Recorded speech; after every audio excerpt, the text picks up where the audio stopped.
The hour has come for everybody, and for all institutions, for the public sector and the private sector, to work to get rid of racism.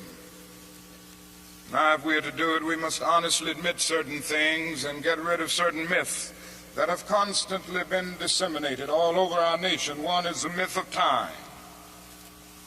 It is a notion that only time can solve the problem of racial injustice. And there are those who often sincerely say to the Negro and his allies in the white community, why don't you slow up? Stop pushing things so fast. Only time can solve the problem. And if you will just be nice and patient and continue to pray, in 100 or 200 years, the problem will work itself out. Well, that is an answer to that myth. And it is that time is neutral. It can be used either constructively or destructively. And I'm sorry to say this morning that I'm absolutely convinced that the forces of ill will in our nation, the extreme rightists of our nation, the people on the wrong side, have used time much more effectively than the forces of goodwill.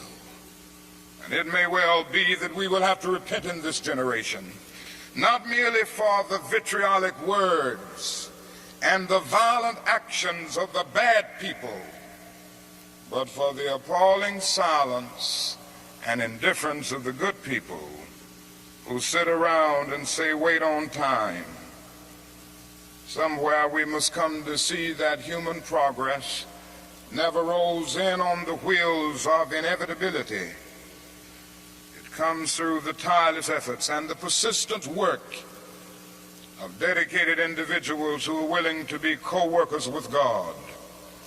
And without this hard work, time itself becomes an ally of the primitive forces of social stagnation.